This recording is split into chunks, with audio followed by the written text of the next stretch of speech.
Hey everyone, and welcome to Kings Talk presented by Cap City Crown. This is Tony. With me, as always, we have John.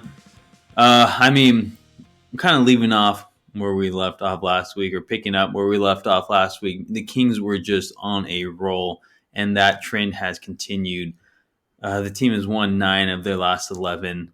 De'Aaron Fox has been named the Western Conference Player of the Week. CBS Sports ranked us fourth in their power rankings. We have the number 2 offense, and we've won 6 straight for the first time since 2005. Things are just looking up in Sacramento. The beam is being lit seemingly every night they play.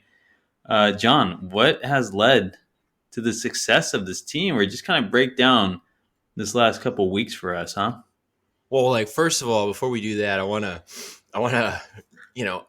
I feel like you and I give Mark Jones a lot of flack, because Mark Jones he's not to everybody's taste, his style of announcing, but he was like, I guess they were alluding to a tweet that he'd made, because the Kings haven't won 6 straight since what, 04 or 05? I can't remember.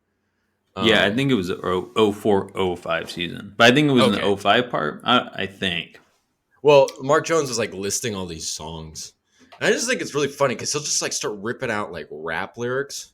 I don't know, I can't name a specific one, but he's like, we ain't tripping, we trying to keep it pimping, we're throwing it back, the Kings are killing it, I actually think that's kind of funny. I don't know. So Sounds like Mark Jones.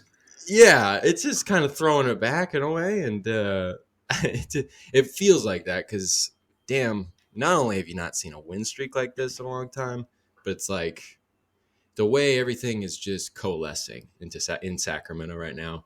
That's never happened since we were children, in terms of the Kings, not in other ways, but it's crazy. And like you're alluding to, the number 2 ranked offense in terms of offensive rating, as of recording this right now, they are number 1 in points per game. What they've scored, look at just the last 3 games alone against the Nets, Spurs, and this dreaded game against the Pistons on Sunday. They won because they've just blown their opponent out of the water. And it's incredible to watch, obviously, Fox and Sabonis, but clearly the number 3 on this team is Kevin Huerter, and he's just been terrific. And the way that those 3 can function together, I feel like there was a play against the Pistons. It was beautiful. It's Fox dribbles in, sprints up the floor, draws a defender over from Domas, who's up at the top of the key. And then the defender in the corner that's on Huerter's got to slide over to make sure that Domas doesn't have a completely wide open lane to the paint. So Domas can then swing it over to Huerter. And it's just examples like that and so many more where these 3 work together either as a trio or in different tandems where they're just killing it. And I think that's a huge catalyst. I think also guys like Malik Monk off the bench being able to facilitate, score, energize. You just have so many offensively talented players on this team. It's been incredible. And I think also one of the things that you've seen throughout the win streak is that you're getting a variety of guys step up at different times. I mean, of course, you're getting your contributions from Fox and Sabonis, but different guys are stepping up. Sometimes it is guys in the starting lineup that are doing it. The Pistons game was won by the starting lineup. The bench did not show up there.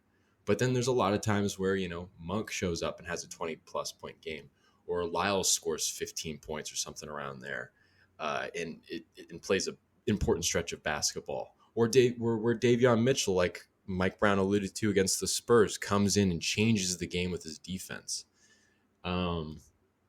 It's just been incredible. But I'm talking about, I guess, more of the offense here. But overall, it's just been incredible because obviously the defense needs some work. But we could talk about that later. Right now, it's clearly this offense is just absolutely. I mean, it's just hard to keep up with the Kings offensively. I mean, we'll see what happens in Boston on Friday, but Yeah, exactly. The Kings are putting up great numbers. Boston is, putting up insane numbers too. Actually, at this moment right now, the Kings are putting up the second most points per possession of all time. Yeah, behind the Celtics this year. So that's that's fair. going to be a fun game on Friday. But they're two, it's still early in the season, but they're putting up historic numbers early on. The Kings offense is just gelling so well. And yeah, the defense needs to step it up if they want to be considered a serious team. But I mean, shoot, like you said, against the Pistons on Sunday, they didn't play really good defense, but they're just putting up enough points to get over that hump, get the win. So the offense is definitely leading the charge for this team. And it's one of those things. It's like some people have said that they're surprised by this. I mean, when you say the thing that the Celtics and the Kings right now, you know, they're actually having historic offensive years. That is kind of surprising because no one really anticipates that. But the fact that they're near the top of the league is not that surprising to me. I think when we saw this team was not nearly as good or like well rounded, even post Sabonis trade last year, as it is now. Obviously, the contributions or the additions in the offseason, like Herter and Monk and such, were like monumental. But you could see it last year. This team, it kind of looked like, I mean, it wasn't as good offensively as I'm saying, but in a way, the Pistons game kind of reminded me of one of those games last year where it's like, oh, dang, the Kings are kind of like keeping this neck and neck. It's just that last year the Kings would lose that game in the last 4 minutes, as opposed to them shutting the Pistons down for a few possessions, getting a few stops, and getting some huge scores with some huge energy on the home floor. But you could see those connections, you know what I mean? Where it's just like the defense doesn't quite, stop them or whatnot. But I guess what I'm saying here is that last year you could see that this offense could be really great. You just add a few more guys. I remember Justin Holiday, old friend Justin Holiday, who was here for just a few games. He said that this offense, in terms of late last year, they could score with the best of them, and that was true then. What do you think happens when you make those additions? It's going to be like all the better. And, you shouldn't be surprised that they're in the top two. And it's not even that crazy that they are kind of making history in a way. I mean, they're loaded. Yeah, they're just absolutely stacked on the offensive side. And exactly, like Holiday, he mentioned that with that team last year, and then you add in Herter, you add in Monk, you have a full training camp with Sabonis and Fox, and they're just taking off. I mean, yeah, they can score with the best of them, not just the best in the league, the best of all time. Um, I mean, I think they're putting up the most points per game since like the '80s or something. So that's like just insane. That's what they're doing on the offensive side. Um, and like you said, against Detroit, that's a game they lose last year. Detroit, I mean, the Kings defense was awful, but dang, Detroit would not miss a three. And they were just having their way with the Kings, it seemed like, when they wanted. But that offense, the defense wasn't stepping up, so the offense, went into that second gear and just had to score more points, outscore the Pistons to win that one. So maybe not the best adjustment you want to see, but when you can do it by putting the ball in the bucket, then might as well.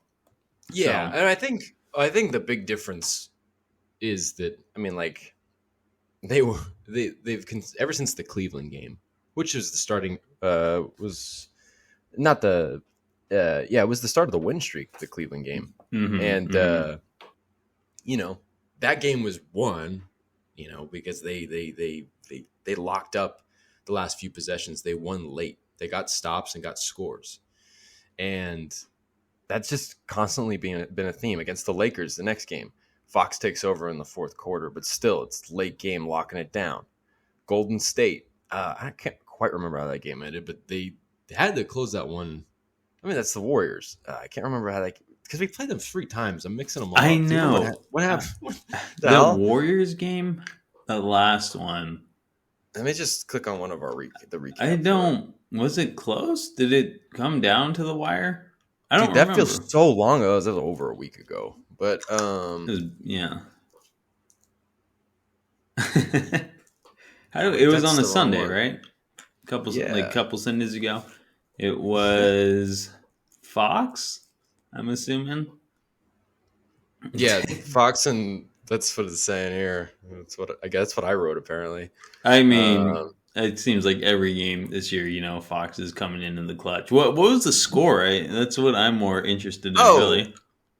the score was 122-115. Okay, so Yeah, I think they just got stopped towards the end. yeah.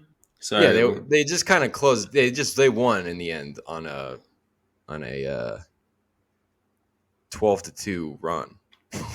So it's exactly what we're saying. I don't know why it took us a freaking minute to figure that one out, but and then well, Brooklyn, they didn't need to do that because they blew them out of the water. Just blew them out. San Antonio, the offense absolutely exploded, but still you had to be getting stops and whatnot to win that game. I mean, I don't actually think that they were necessarily getting that many stops. I think San Antonio still scored a good amount of points in the fourth quarter. Yeah, Yeah, because San San Antonio Antonio still had them. scored. They scored 30 points in the fourth quarter of that game. So San Antonio did. yeah, How many did the Kings but the score Kings though? scored 41. Yeah, I was They gonna just say. absolutely unloaded on them. So that's maybe not the best example of what I'm trying to point to here. But the Detroit game kind of was, because obviously I think Kevin Herter described it this way. He was like, they were hitting all their shots. You have to give them credit. Like, they were playing really well. And so the fact, like, our offense is so good, we were able to watch them play their best basketball, and we're like right there in it. Like, they were never down by more than like 6, 7, 8 points to the Pistons, I don't think. Mm-mm. And they were in it the whole time. And then all they had to do was bear down in the end and get a few stops. And they did. They had like 7 stops in the last 4 or 5 minutes, and only gave up 3 points, I think. One of them being a free throw. And I don't know, man. It's just like, again, it's like kind of in reference to last season. That Detroit style game is kind of the type of game you would have seen late last year, post Sabonis trade. It's like, oh, this offense is kind of doing very well, but it's like, man, this team can't make a stop. And then they would have continued not making stops. But this team, in those last 4, 5, 6 minutes of the game, they're turning it around. They're coming together. Now, obviously, as Mike Brown always says, you want them to be able to do that for as close to 48 minutes as you can. And they did not come close to doing that against Detroit. I mean, they started out pretty well in the first like 3 or 4 minutes, and then they closed out pretty well in the last 4 or 5 minutes. So everything else was just like, oh, gee. Detroit was just getting wide open lanes. They were getting good looks from 3. Everything was just terrible. But like you say, the offense kind of just kept them in it, and they ended up coming together in the end and actually getting that win. And I think that's been one of the major characteristics of this year's team so far. And if they can continue that, that's the sign of a very, very good team. Obviously, being able to do it for like longer, being able to have a better defense that's in the top half of the league, because I think the Kings they're closer to the bottom third of the league. I think if they're definitely in the bottom half of the league defensively. Yeah. But you want to see that get better. That'd be the sign of a real good team. But Mm-hmm. you have to be honest. One of those badges on a really, really good team is being able to win in the last few possessions. And they're doing that. They've done that like 4 out of the last 6 wins on this streak. So that's been crazy. When was the last time they did that? Exactly. I mean, I would say the only time they didn't do that was against the Nets, really, because they just blew out the Nets, and it's been nice to see the Kings getting stops when they need to. Yeah, like their defense has been not the best, through the full game, but where we'd see last year, the last 16 years, the Kings just love to blow leads or just not get stops or whatever in the last few minutes. So it's been very refreshing to watch them get stops when it's needed, while keep scoring the rock to gain the lead or take the lead or whatever. It's something we're not used to seeing, and you're totally right. It puts us on track to being a good team. So that's what good teams do. Yeah. And it's just like late game, it's always Fox involved.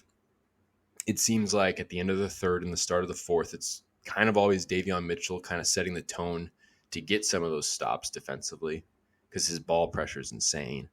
Um, kind of sounds weird. I don't know.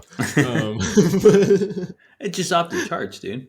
Dude, his ball pressure. Uh, but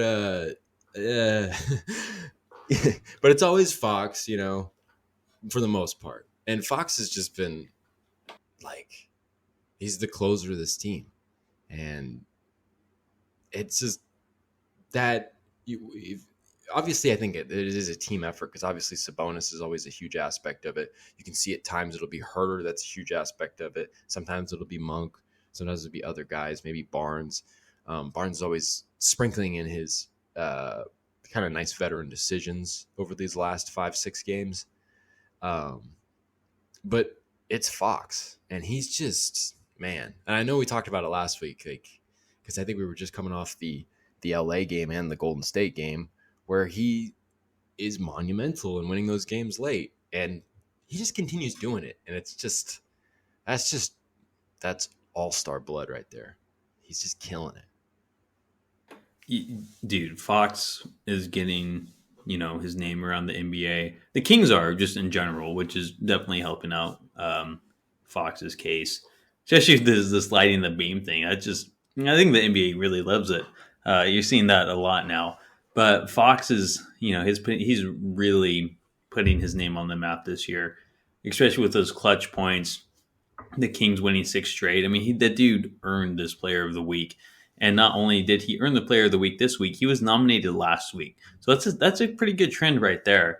I wouldn't be surprised to see this dude as an All Star. It's still several months away until February, but just the way this offense is rolling, just the way that we all knew Fox was capable of this. It's not like is he going to be able to keep this up for a full season? Like we know he can, and he just starting off the season at this level, which he struggled to do in the past.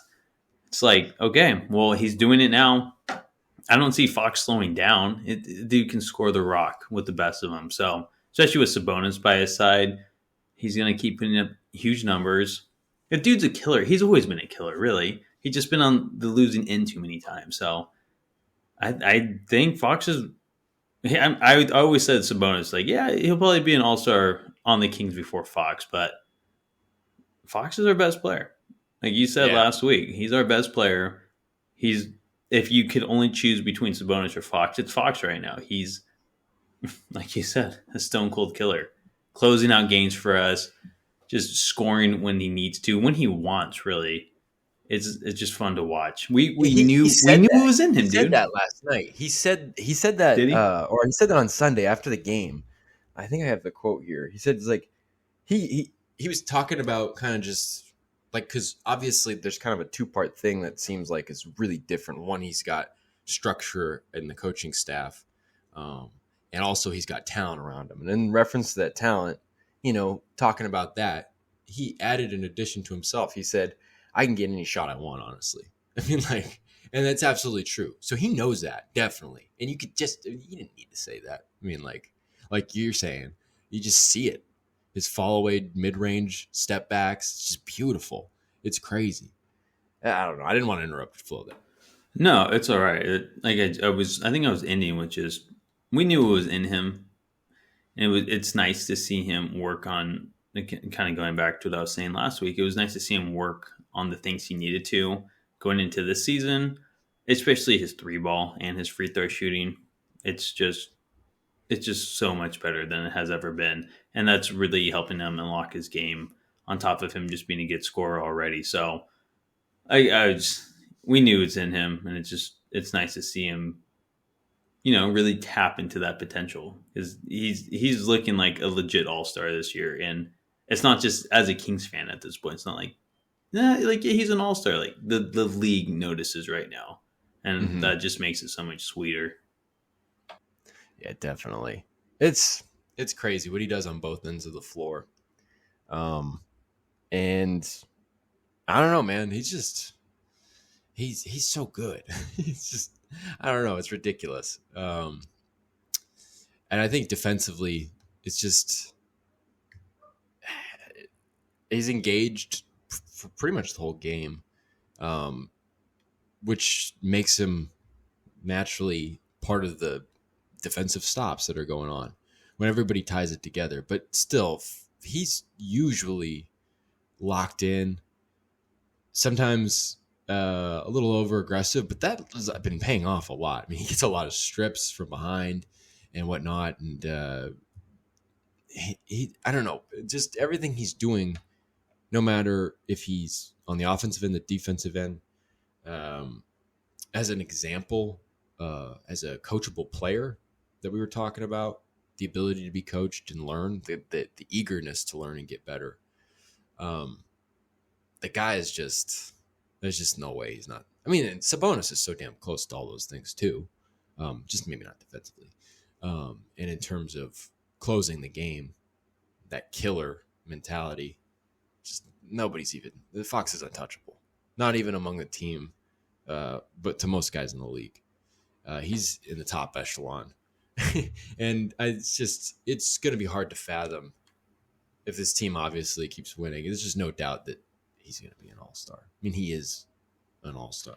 It's kind of always, in a way, if it always depends on the winning, I don't know. I mean, like, I don't know. He's just pulling it all together. It's been special to watch. It really has. I mean, I have nothing else to add. It's been special. I can't wait to see him be an all-star, really. Like, I really hope he is. It'd be so exciting. Kind of like you were saying at the beginning of this podcast. It's especially with this beam, man. It's just such a big deal. It's so funny. Such a weird idea at the beginning. I saw it. I'm like, whatever. Like, the Kings weren't kind of winning at that point when they unleashed it. I think they had only like 1 or 2 wins, like 2 and 4. I'm like, okay, whatever.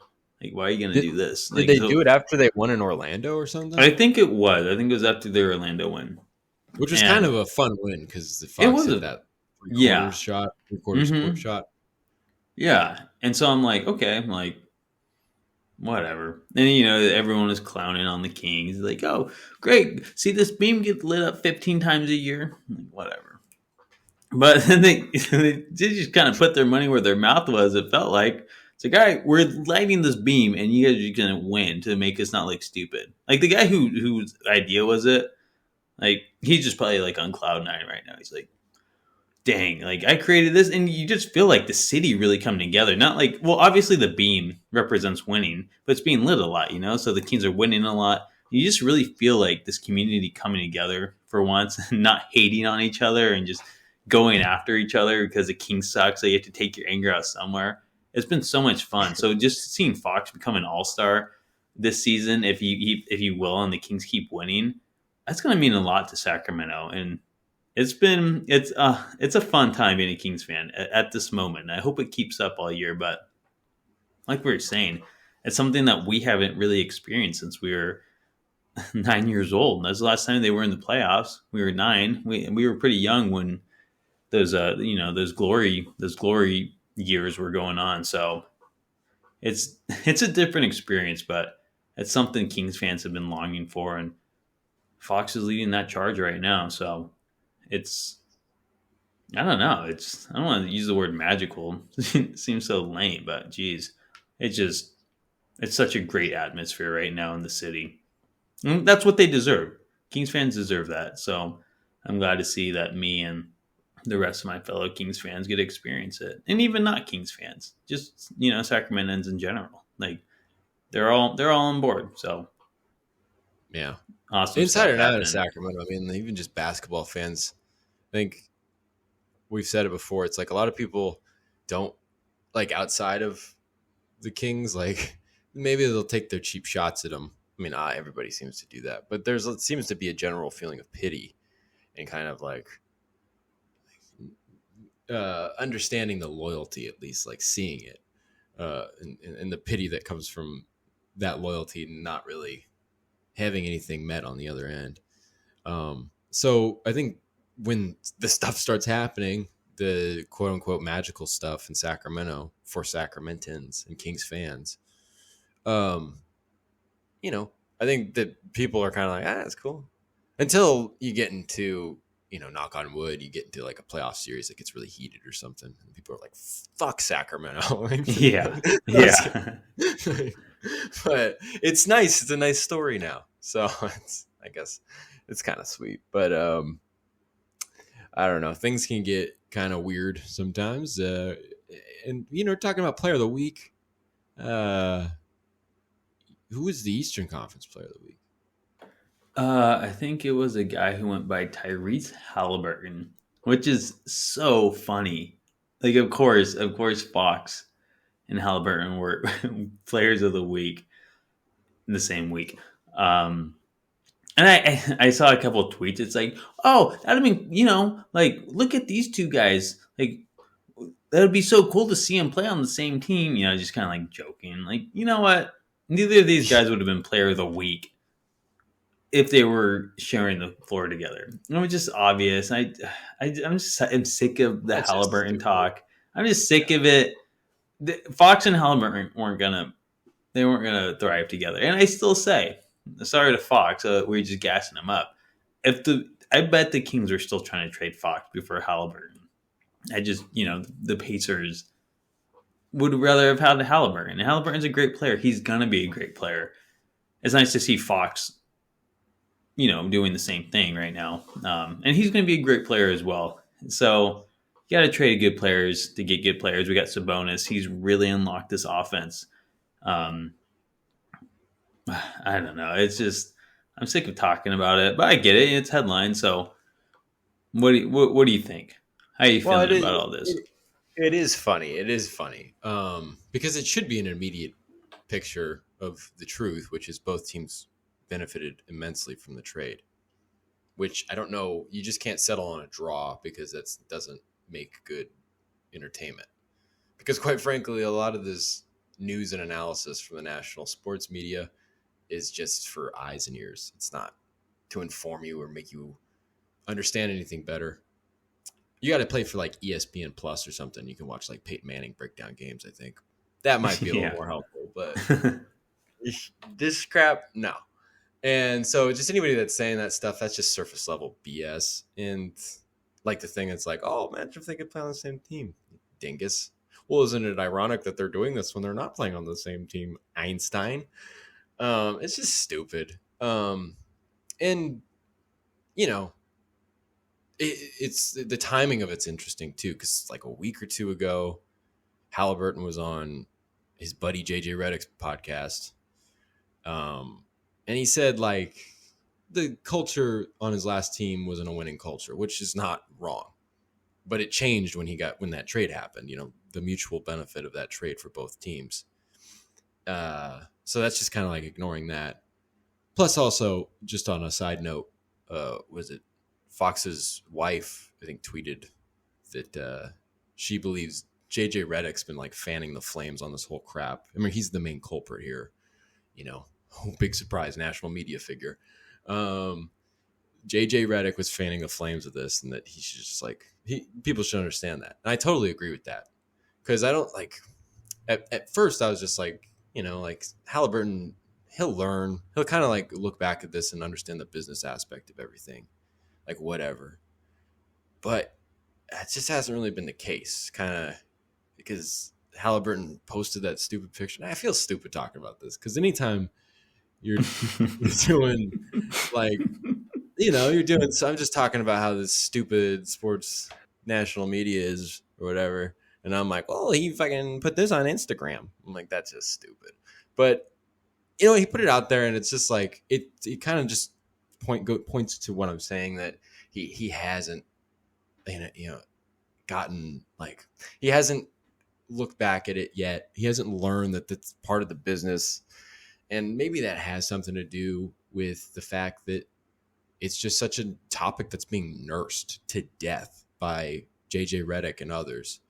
And it's just dumb. And it's just kind of a shame to see Haliburton kind of fall into that, because it's like he'd been kind of sappy about the whole trade from the start. And at first I was like, whatever. Like, there was like an interview a week or two after it in like GQ, And he just kind of sounded like, he's like, I really wanted to do all this stuff for Sacramento. It just sounded like he had his heart broken. I'm like, okay, I remember being a young guy too. Like, okay, he'll get over that. And it's like, okay, he hasn't. And I don't know. I do think there's just like, whenever I can get a chance to just point to the ridiculousness of people like JJ Redick, I'll do it. But it's just like, this is an extreme case of that. And it's just, I feel like that is doing so much to influence just how dumb Halliburton's kind of being about this. I hate to say it, And it's such a distraction too, I feel like, because it's so dumb to talk about. But it's also just like, I don't know. It kind of I'm making a point of bringing it up and then feeling stupid about it. I think that's the point. I think that kind of like illustrates it perfectly. You know what I mean? Yeah, 100%. I get it. We don't have to talk about it, but it's news. I don't know. You said it. I remember being 22. Maybe he seemed like a nice guy. Maybe he took it a little harder than others would. That's okay. But as Kings fans, we're just going to keep telling him to drop it. Because it was nothing personal. We got Sabonis out of it. Like I said a minute ago, I bet they were going to try to trade Fox first for Sabonis. They would have accepted that before they accepted Haliburton for Sabonis. That's just how it is. Haliburton has a ton of potential. He's going to be a good player in this league, and that's something Kings fans are going to have to live with for probably the next 15 years. Great passer, can score the ball well, great shooter. He's going to be in the league for a long time and probably earn an all-star nod. He might even earn an all-star nod this year. That's how well he's playing. Yeah.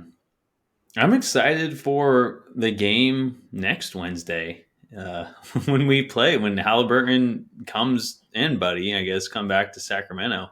That's going to be, I really hope the Kings win that game. It was nice when we beat them last year in Indiana, but I don't think we had Sabonis or Fox playing. I think they were out by that point. That's when Mitchell and like Damian Jones kind of started taking over, I guess.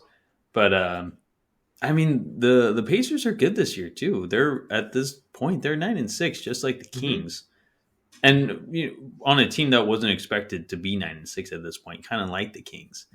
So they're going to be meeting at a very interesting time in this early season, especially with Fox and Haliburton coming off their Player of the Week awards.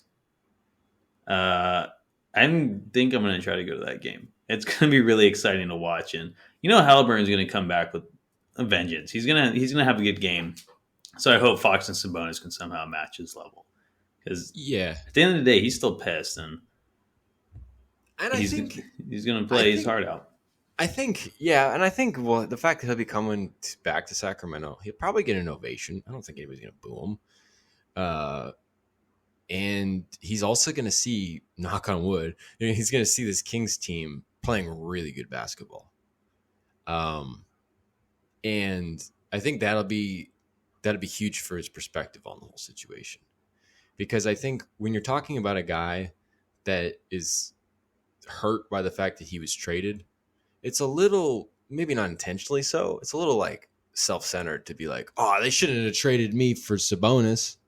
And I feel like when he goes back and he sees this crowd that's going nuts for this Kings team, like he never really saw for an extended period of time. And he sees this team playing so well. And he sees the fact that this fan base probably still appreciates him greatly. I think that's going to really change his viewpoint on this. I don't know if you will see him on JJ Redick bitching and moaning and being a softie about it. Hate to say it. So I think this will be a big thing for the kid. Just kind of from that like context of being young.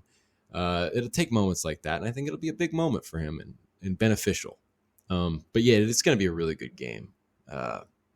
Anytime you get two good NBA teams, it's great. But when you add all those elements, it does kind of add for the effect. But I don't know. It'll be interesting to see if that pays off for Haliburton, for how he sees this trade in the long run. Yeah, and I hope it does. And like I said, if I go to the game, I'll definitely give that kid an applause once he gets called. His name gets called out. Unlike I wasn't at the game on Sunday, but I would have started booing Bagley right as I saw him walking to the arena. I hate that guy. Could you But see Bagley's dad with the Detroit Pistons jacket? He'd stand up like a couple of times on some 3-point attempts late. yeah, I don't know. I'm just that like, dude's a man, clown. He's worse than Bagley too. Or dude, Marvin. he's just the type. Absolutely. People made that point last night, and I was like, yeah, that's definitely true. You can never like for however if the always blame the parent. If the kid's acting up, it's probably because the parent's not very good. But True. you know, it's just like you play. We all played basketball in elementary school. You go around, you play different, schools. There's always that one parent at that one particular school, or a couple parents at different schools, or whatever. It's just like, yo, take it easy. Yeah, like, especially at that level. But yeah, I get you. But it's just like risen to the top here. It's like Marvin Bagley was drafted number 2 overall for a reason. But I don't know, man.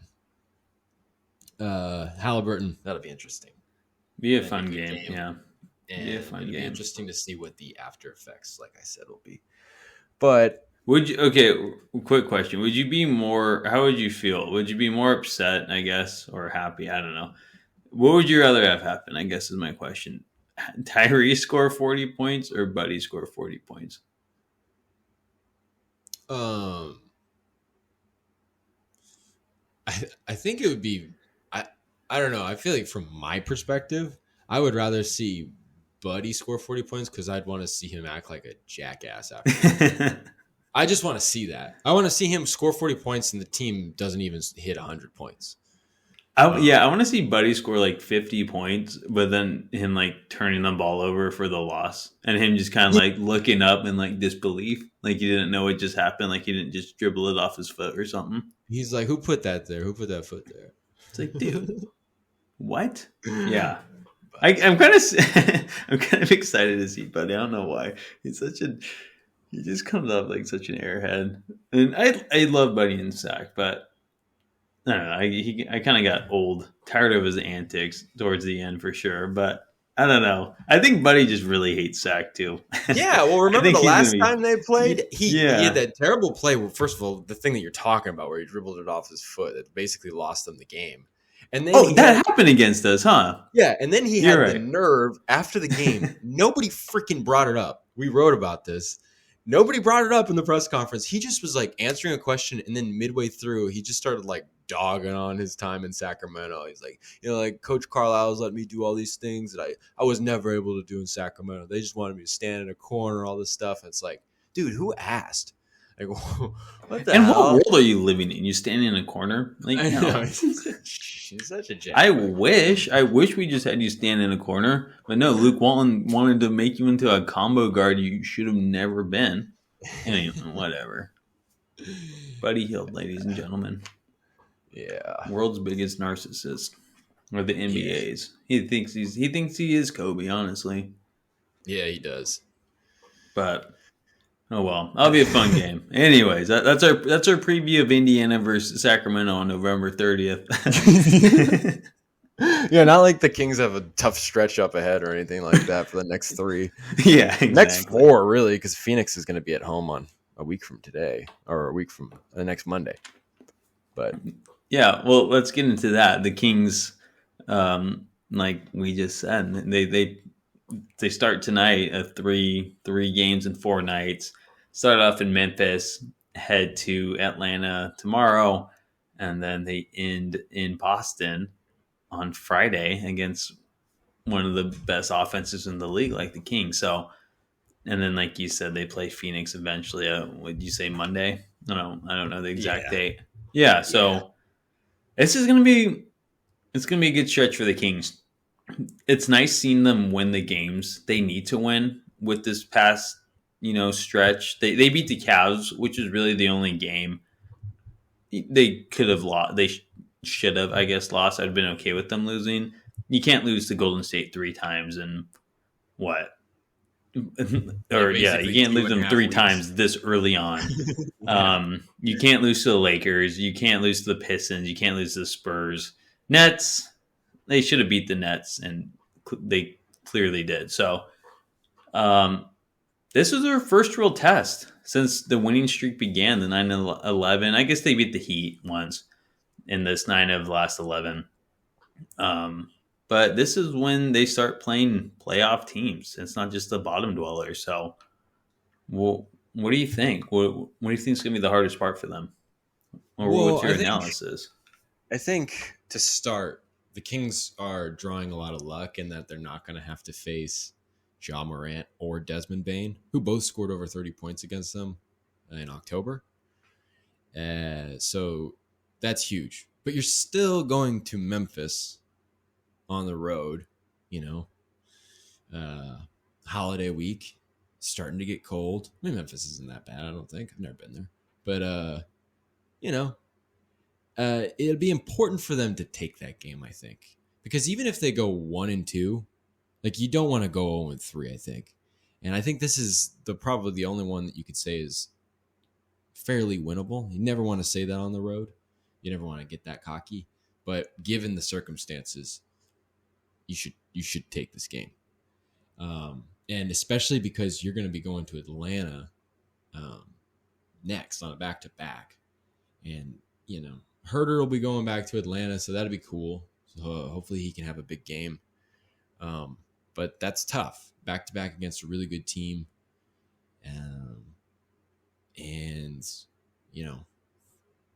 that won't be easy. You got Thanksgiving. You got a break on the road. And then you play the best offense. And I don't know why I said the best offense like I was from Boston. Not just the best offense, but arguably the best team in the NBA right now. Yeah. What, 13-3, I think is their record? Yeah. Mm-hmm. Like a football record. But it's like the Pats. But that doesn't get any easier. But at least you have a day off there beforehand, I guess. That should be really fun because I don't know where Boston's ranked defensively right now, but they're not. I think they're in the top half. But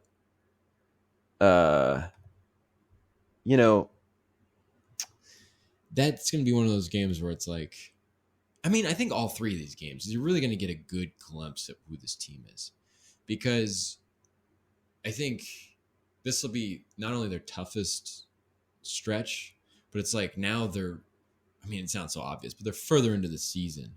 It's a little more. I think you saw it against Detroit. Mike Brown said it. He's like, once Detroit started hitting shots, I didn't like the way the guys responded. And that was, they became uncharacteristic. They didn't value possessions, weren't playing really the right way. And I think it'll be important because the Kings, this is going to be the biggest load of adversity coming their way. These are going to be three good teams, regardless of Morant and Bane are out for Memphis. That's still a close-knit group that plays well coached, at home. They have a good home court advantage there. That's still a tough game. And don't even need to say anything about how tough the other two will be. So it'll be interesting to see how they respond to that. Like, if a loss does happen in Memphis, how do they come out against Atlanta? It's going to be, how does this team respond? And I think they have a good, they've shown so far that they can respond the right way for the most part, or at least close the right way, as we were kind of saying. But I think that'll be the most interesting thing. I don't know. What are you looking at ahead of this 3 games in 4 nights? Yeah, I'm going to look at the defense. They're not going to get away winning these games with the defense they've played. Last few games, they're scoring a lot, but they're going to be playing up. They're going to be playing against better defenses too, so their points per game are going to go down. Just the defense. Really, you're going to have to play 48 minutes of solid defense. These are good teams. I don't know. Is Atlanta that good actually? Yeah, they don't shoot the three very well, but offensively they're pretty top 10, sometimes top 5 in some of these stats. Yeah. So it all starts with the defense. We all knew that this team wouldn't be a good team until we saw it out of their defense. Playing good teams now, the defense has to step up. You're not going to worry about the offense too much, but like what you said, if you lose in Memphis, how are you going to respond in Atlanta? Yeah. So and I think be a big game. The defense thing is fair to point out because Ultimately the defense came up with some stops late against Detroit. But as De'Aaron Fox said post game, like if we're not on the home floor, we probably don't win that game. And well, now you're going out for 3 tough ones on the road. And if you're still, I could very much see the Kings in all of these games scoring with these teams. I can see them running with Boston, scoring with Boston, keeping up with Boston. But it's like, what's going to happen late in the game? That's definitely where home court advantage becomes big. So that emphasis on defense becomes even bigger. So it'll be interesting to see. That'll be huge. But it's going to be really tough. And then you just come back home and you have to face Phoenix, which is a really good team. And yeah. So next 4 is really tough, but these 3 in particular with just one day off. Especially on the road, too. One day off. Day after Thanksgiving, too. Yeah, I don't know. I can't imagine that's the best fun for professional athletes. Especially on the road too. Like, do you even see your family? Yeah. If they travel with you, but circumstances and sometimes financial stuff, I don't know. Yeah. Well, I mean, I would hate to not be with my family on Thanksgiving, but I don't know. Maybe they'll do something together, have like their own team family Thanksgiving, and I don't know, can build some chemistry that way. Trying to see the positive. Yeah, they probably will. Yeah, Friendsgiving. Yeah, they probably will. Yeah. I want to know. So we found out who had a good Halloween costume. We can find out who makes the best stuffing or whatever. Yeah. Yeah. Who do you think cooks well on this team? Cooks well? I see Barnes. I could see Barnes just being great at like just everything. He's like a black belt, I assume, for some reason. He's just a great chef. He's not a great. No, he's a great baker. I think he's a great baker. It's very like precise. But you have precision based with the measurements and everything. Yeah. Like that. I always imagine Barnes is the type of guy that cleans his house twice a day. But you know who's probably a good cook? I just feel like it'd be like Chima Maneke's style, because like the way he dresses and whatnot, and the way he talks, I'm just like, he's the type of guy that tells the girls like, "Hey, let me cook for you." It's like, you're a cool motherfucker. What the hell?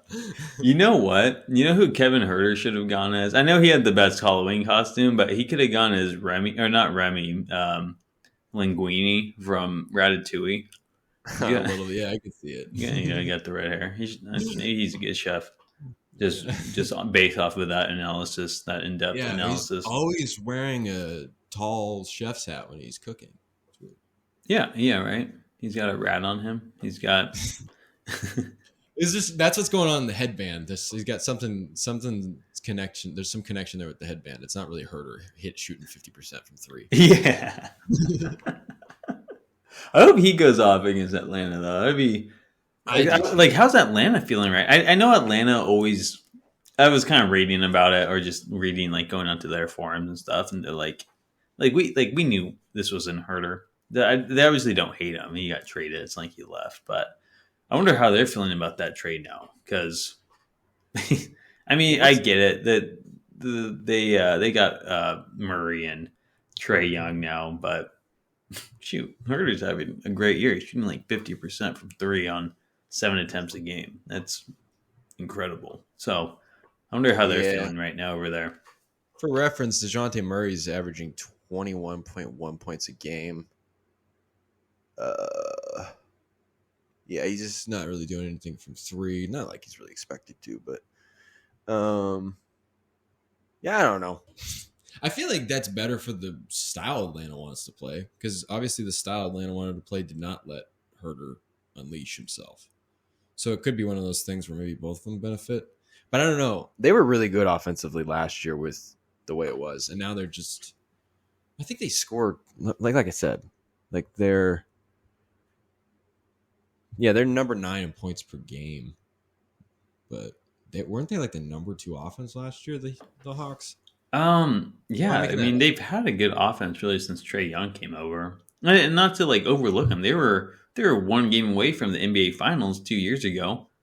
Yeah, and they lost to a Bucks team without Giannis in one of those games, but. I don't know.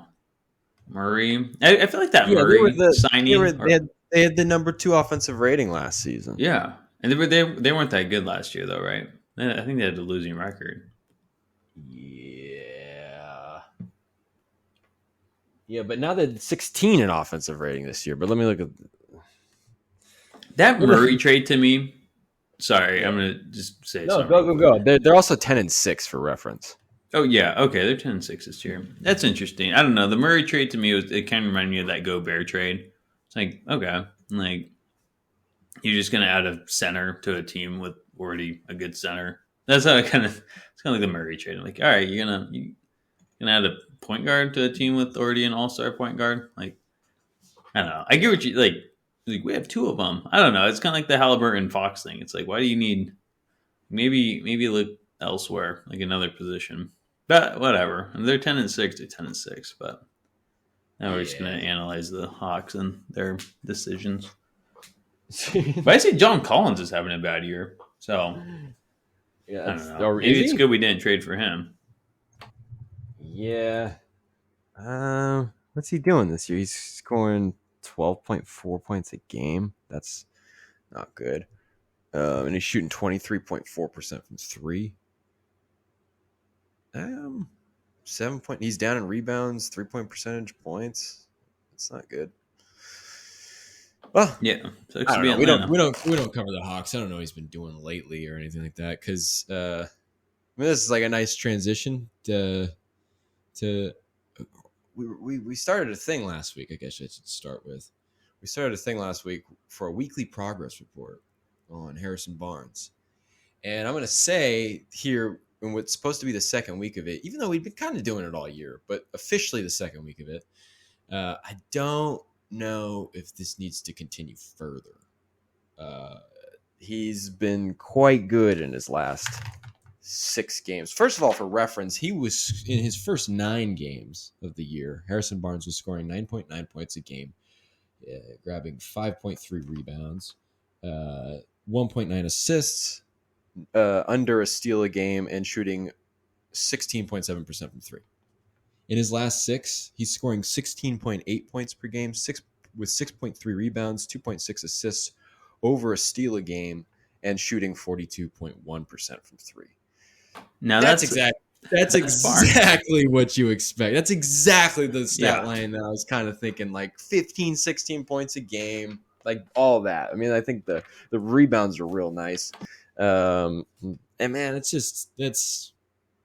and like I kind of alluded to earlier, it's just like he's feeling a little more comfortable, I think, in the offense. And he's definitely one of those guys that's steady when he needs to be steady, even if that means being kind of marginal. But that also means he's always constant on the glass, making the right play. But also, if things get stagnant, sometimes he'll get mixed in there with bench players and whatnot, or whatnot, and like late in the first quarter and into the second quarter. And you'll see him also in the second half doing this. You'll see him when things get a little stagnant sometimes, as they're prone to do when Sabonis isn't on the floor or Fox isn't on the floor. Both of them, God forbid, are on the floor. And Harrison Barnes, if there's a few possessions where maybe a couple unforced threes with no paint touches or a turnover or something happens, he'll get to the paint and one of three things will happen. Either he'll get a score, which wasn't really happening at the beginning because he was looking like less athletic and just not really finishing and weird. So he's been finding ways to finish. He's getting to the line, which he's doing pretty well. I think he's averaging over 6 free throw attempts in these last 6 games. And there's been a few where he's had like 8 or 10. And or he'll, dish it to somebody else, which is not as likely as the first two, but is still a possibility. And it's just like those veteran decisions. That's again, it's what you want. It's exactly what you expected, what you need from him. So it's been nice, and I think defensively, like Barnes, I think the main assessment of everybody defensively on this team, if you want them playing on a string, is how they play in the team defense. And he's okay in the team defense, especially lately. In isolation, I mean, he's like fine in isolation against Bogdanovich, like we saw on Sunday. Like, that was okay. Like, that guy's not going to really blow by you. But, some guys you just don't want him one-on-one with. But defensively, he's been pretty decent. And I think one of the things, and I should have touched upon this when we were talking about the defense kind of being spotty, because Barnes mentioned this, that the biggest problem defensively right now is just communication, which is something that is, it's in constant progress. So I think that as you're seeing his defensive kind of comfort or defensive performance improve slightly, it's not like huge. It's not like he's a defensive stud. I'm not going to go out and say that, but serviceable, solid. I think that has to do with growing more comfortable with the communication becoming more strong. And I think that can only get better. And he's just the type of guy that's going to continue to grow with that because he's got that veteran presence. And so offensively and defensively, he's making the right decisions. He's playing a sustainable amount of minutes. I think he's averaging 32 on the year, but in these last 6 games, he's been playing about 30 a game. So that's nice. And I don't know. Those stats speak for itself in the last 6. That's just really, really nice. And what he did with the Pistons game, he was a steady beacon the whole game through. Ended up with over 20 points. Nice stat line. Great game. And he's been making huge contributions. Yeah, I think I was saying it last week. I think Barnes is at his best when he gets to the line. And that's something we've been seeing him do. He's attacking the basket a lot better. It seemed kind of like at the beginning he had these like just bad moves I can't speak. He just had some bad moves driving into the paint, and he's just like he's not getting foul calls. He's not getting good looks. He's kind of just throwing them up. So it's nice to see him actually get some contact. Get fouled by the defender.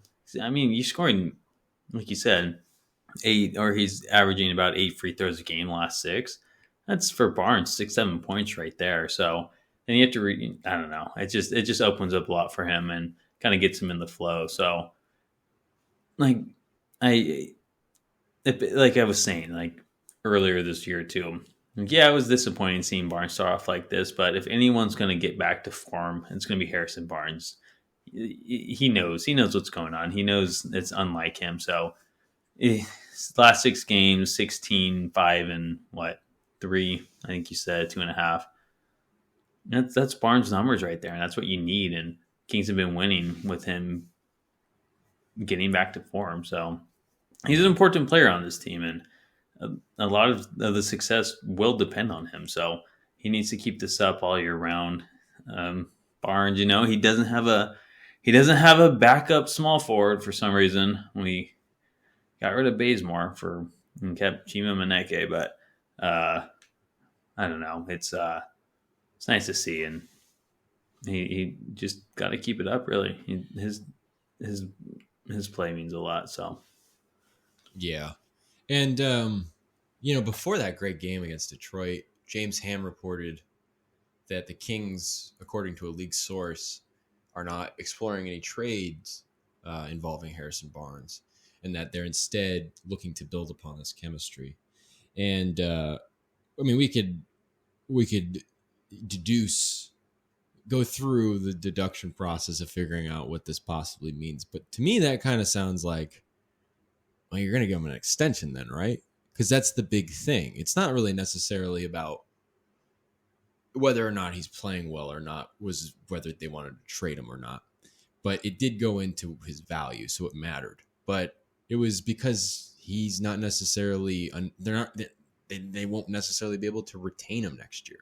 And you want that security going forward. And if they're looking to keep him and they're looking to build chemistry, and he's only 30, people are talking about getting a 32-year-old Jay Crowder. So it's like Barnes still has a couple of good years, especially the way he's playing now. It definitely seems that way, that he's still got some good years left in him. A contract extension got to be on the way, right? And that's a good idea, right? Yeah, and just essentially because the small forward free agent market next year isn't that crazy unless you can bring over Jeremy Grant and then play him at the small forward. That's about it. Gonna let go of him. Yeah, so that's about it. I have it up. I think I saw Will Barton as a free agent. Chris Middleton the player option. So unless you can somehow pry him away from the Bucks, which is not going to Yeah, happen. I don't know. That's gonna Yeah, that's about it for free. I mean, he's the first small forward after Middleton that pops up on like the big board of free agents, unrestricted free agents. Not even unrestricted. Chris Middleton has a player option, so he's the first small forward. Jeremy Grant, he's more of a power forward than a small forward. Then you got like Will Barton, and then Kelly Oubre Jr. I guess is I don't know how he's doing anymore, but yeah, and then Jay Crowder, of course. So not a lot to choose from next year, and on top of that, even if you have your eyes set on one of those guys, like we're Sacramento, it doesn't mean they're doesn't mean you can pick them up. So it's nice to see Barnes doing better because you kind of are hoping that you can get him on a contract extension. Maybe, obviously, not a 4-year, $80 million deal like he signed when he first came, or that first contract he signed here. But if you can get him, in the $15 million range, and if he throws up 16, 5, and 3 for the rest of the season, then he's going to be worth at least 15 mil at the small forward position. So this is a team yeah. built to win, and you cannot have a gap at that small forward position. Barnes fills it. He's been here forever. He knows, he knows Sacramento, and he's just a vet. This is a younger team. It's nice to have like a 30-year-old like Barnes, like not just a 30-year-old, but Barnes at 30 years old. Like that's a vet right there, So he brings a lot of value to this team. So they probably should be looking into contract extensions for that man. Yeah, it just seems like the smart decision. I mean, as you're laying out there, I mean, like maybe the only argument you could make is like if the Kings wanted to stick with that, like everybody between the age of like 23 and 26 or whatever, like maybe you go after Kelly Oubre, but I feel like I feel like if I'm McNair, given the viewpoint on this year and the 2 years after, I would want Barnes. Especially if you're talking about a chemistry thing, and if it takes a while to get used to an offense, I guess. I mean, like, you don't want to mess with that continuity. And Barnes is a very dependable piece. And I think we'd always anticipated, as the coaching staff seemed very adamant about, that in the small sample size of him struggling, which was, 9 games, like, that's not really going to matter in the long run. Like, he'll get it together. And so, just with everything in mind, like, not only is it slim pickings outside of Barnes, but Barnes is a pretty good option, actually. And maybe if you can somehow get it a little more affordable, I don't know how all that works. I don't know how believable any of that is. But, I mean, that would probably be the only constraints, is coming to an agreement on the number, the financial number. So, I don't know. I just feel like that's got to be in the works. That's what, when James Ham reported that, I'm like, oh, okay. I think I know what that means. Well, that's what the idea is, at least. And given the reality, it makes a ton of sense. Yeah, I wouldn't be surprised. I was kind of thinking that at the beginning of the year too. I'm like, might as well try to lock down Barnes and then try to look in free agency in a very limited class. So it's nice to see Barnes regain form, because then that it gives you better perspective going forward. It's like, okay, like Barnes still has it in him. Like, this is a guy we could extend and keep as our small forward going future. Yeah, and like you said, over the 6-game win streak, I think he's been playing like a top 5 player on this team. Oh, easily. You can argue top 4. Yeah, maybe even top 3. Maybe, probably not. No, I mean, I don't know. Like, I don't know. He's been super consistent in what he does for the most part, but I'd still give like Herter wins games when I don't know. Like, I just feel like it's hard not to get Herter there. Mm-hmm. But especially like that Detroit game. I mean, like, of course Barnes was great the whole game, but Herter's fourth quarter, him and Fox were great. Anywho, he's playing top 4, top 5 player on this team. And then the one person that's maybe competing him for 4th is Monk.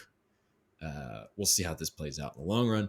But, given that, it just, I don't know. It just makes too much sense. It's just kind of, as some people would say, if it ain't broke, don't fix it. And it doesn't necessarily look like it's broke, and it might actually be pretty good.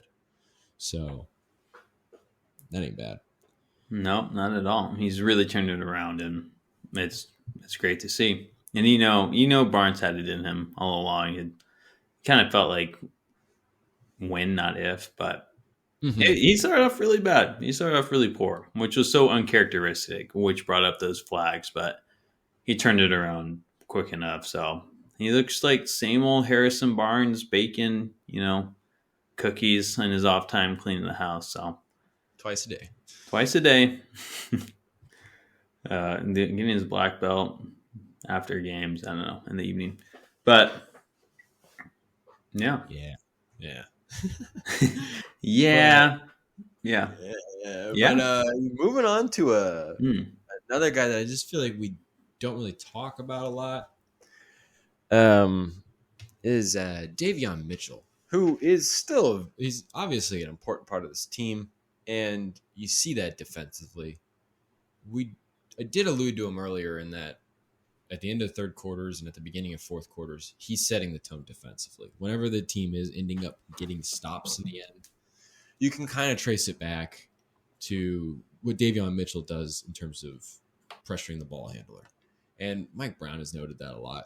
He pointed that out. He said the game changed because of Davion in reference to the Spurs game last Thursday. So there's no doubt about that. Defensively, he's been great. Undeniable. When he's out there, there's always stretches where he's just putting together like 2, 3, 4 great defensive plays in the span of a few minutes.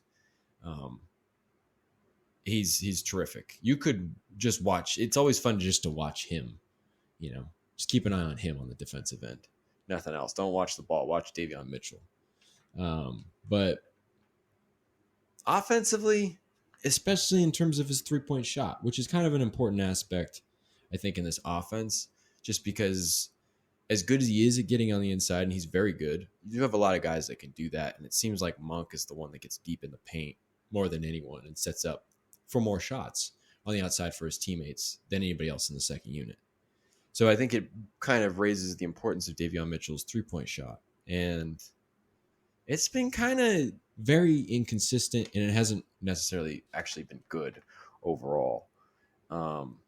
He was really good in preseason, so it looked like things were kind of coming along. And he put in a lot of work in the off season, putting up like 500, 600 shots a day or whatever the story was. And, he's shooting 33.3% on the year, which is honestly that's kind of actually more than I thought he was. He shot about 31% last season. But in his last 9 games, which are the 9 games since the Charlotte game when he went 5 of 6 in relief, basically, of De'Aaron Fox when he bruised his knee. So in his last 9, he's shooting 29% from 3. Overall in the season, again, from above the break, which is not shooting from the corners from 3, he's shooting 38.2. But in the last 9, 33.3. On catch and shoot threes on the year as a whole, 37%. But in these last 9, 25%. And then like one bump in the last 9 games where he's shooting 26.7% on pull-ups on the year. He's shooting 37.5% in the last 9 on pull-up attempts. And I guess my point there is just real up and down, no real clear picture as to how that 3-point shot's coming along. It just seems real choppy right now. And, he's defensively, he's a difference maker, and he's a part of the rotation, and he's a big part of the team, no doubt. But if you could start knocking that 3-point shot down, I think he hit one early in that Detroit game, and it was just, he sunk it. I think he stepped back. It was beautiful. And it's like, okay, he's getting it going. But I think he missed the other 2 in that game. So, I don't know. I think that's something worth pointing out. It is. Mitchell is just an inconsistent shooter. Mitchell reminds me of someone who shoots he doesn't really have any feel. I think he just is very mechanical and just kind of hoping it goes in. He's like, all right, if I do that, but from this side, where Steph, he has a shot, he can affect the way his shot goes in. Mitchell isn't like that. He's gonna, I guess, keep the ball 30 feet up in the air with that arc he's added on this offseason. And I don't know. I guess just hope it goes in. I don't know. Does that make sense? He just seems very mechanical. I think he needs to get a little more feel. I don't know. He's kind of like last year, just inconsistent this year from three. You were hoping he could really bump that 3-point percentage up, especially the way he was saying he was working on his 3-pointers in the offseason.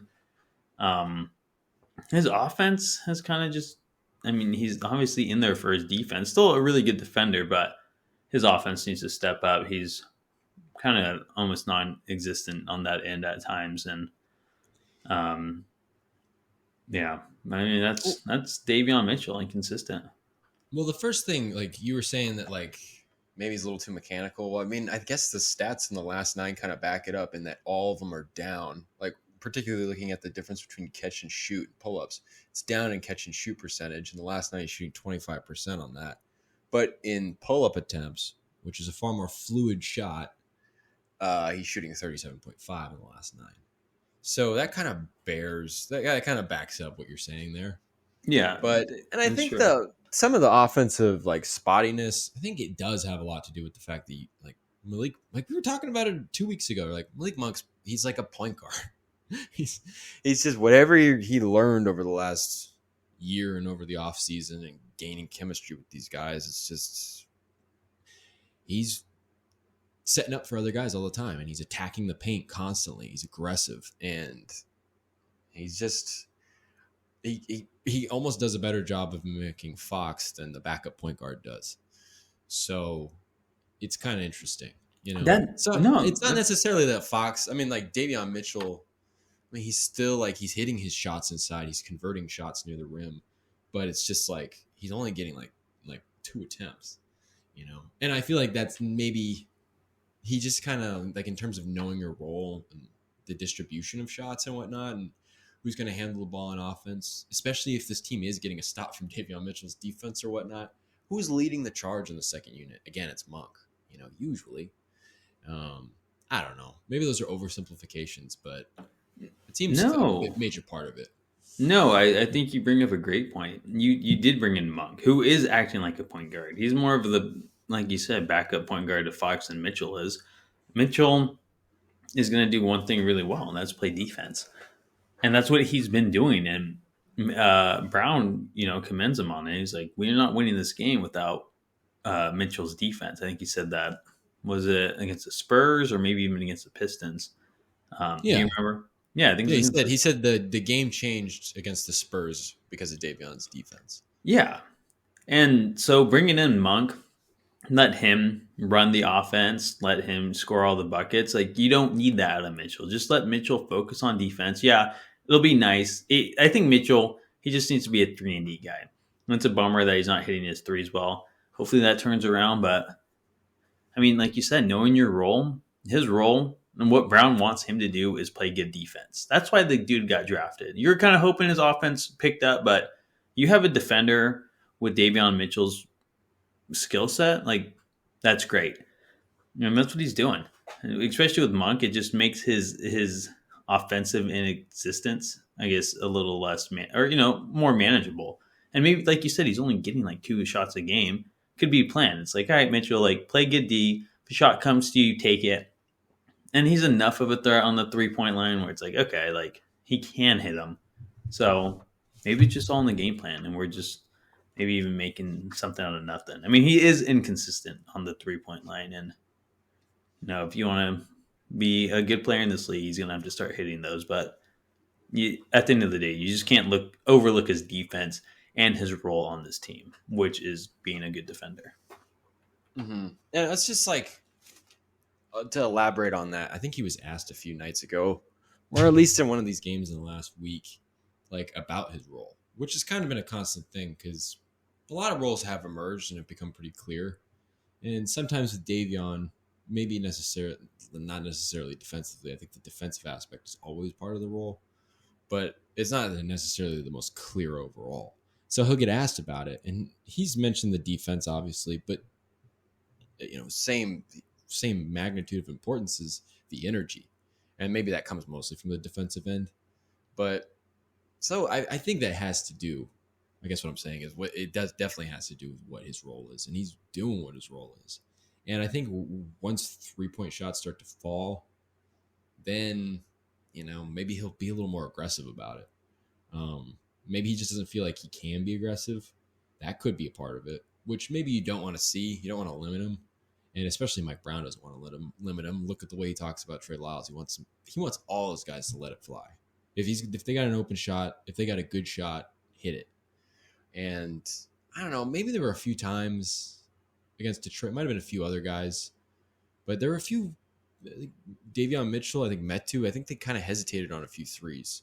And again, maybe you don't want them taking those shots, but it's like some of them are decent, and it's like, as a shooter, you just got to keep shooting, That's Shoot, you gotta shoot. You got to do it. I mean, Kevin Huerter said that after the Pistons game. He's just like, that's just part of it. You just gotta.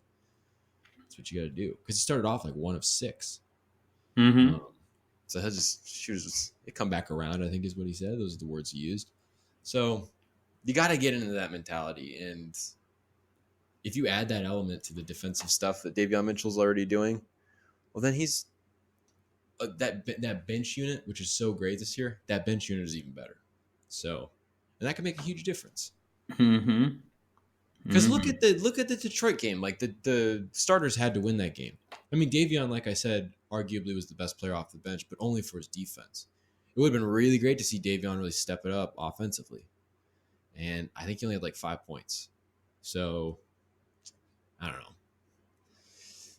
Those are the opportunities where he could be doing that. And that's probably the missing link for him, I guess. Just that offensive consistency and feeling like he can have command and have that aggressive feel, which I think he does well, because you see him kind of unleash himself when he gets the opportunities. But yeah, I mean, at the end of the day, he never really had a 3-point shot coming into the league.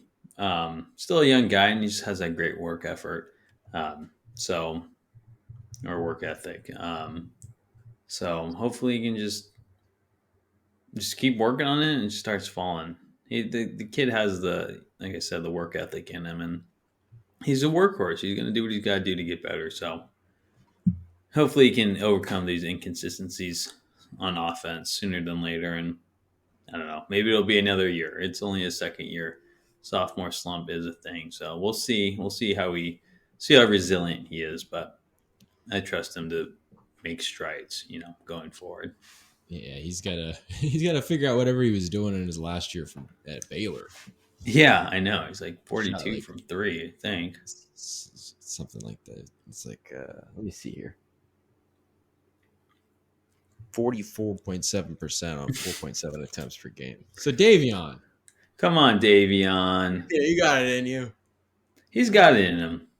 He's got it in him. If he could just hit it, if he could just hit him at a better clip, 36%, get up to 35. Yeah, maybe that's asking a lot from a guy that shot 31% last year. But he is shooting again, like on the year against 16 games, it's 15 games into the year. He's shooting 33.3%. He's hitting a third of them. I mean, like even that, like if you finish the year like that, it's like that's a progression. I don't know. I don't want to get too far ahead of ourselves. Yeah, I feel that, but it is something to note for sure. But yeah, I guess to start wrapping it up a little, just and on that note with Davion Mitchell, the Kings play the Memphis Grizzlies tonight, looking to win their 7th straight. I don't know if they won 7 straight in 05. I don't know if they won that 7th game after that 6-game winning streak. But Desmond Bane's out, Danny Green's out, Ja Morant is doubtful. So it's a game the Kings can certainly win, extending that streak to 7. Game you kind of hope they win, given that small advantage with 2 of their better players being out, especially on this tough stretch ahead, 3 and 4, and then Phoenix a couple of days later. So Kings, though, they're looking good. And I mean, if they can just keep up the way they've been playing, maybe get a little better defense, I think they can win a couple of these tough games ahead. So it's been exciting to watch, and I'm excited to watch tonight. What about you, John? What do you got to wrap it up? Yeah, that's it. Take advantage of the one bit of luck you have on this tough stretch, and try to get that win before the back-to-back into Atlanta. Let's hope for a good show in Boston. Yeah, maybe they can come out of this. I mean, like, I think you come out of these 3 games, if you win one of them, like, that's pretty good. I think that's I think that's pretty solid. Mm-hmm. But I mean, you don't want to go 0-3. It's weird because it's like I feel like 1-2 is possible, but I almost feel like it's like this team's either gonna freaking lose them all or go 2-3, 2-1. I mean, or something. Yeah, You know? I think they're like I agree. do something great or just completely. I don't know. We'll have to see. But I have no feel on the pulse of the future, so I don't know. But it'll be interesting. It'll be a tough and telling stretch ahead. Yep, a very telling stretch. But if that's it, I don't got anything else. But I don't think that's it. Yeah. all right. Well, as always, thanks for tuning in, and until next time, have a good one.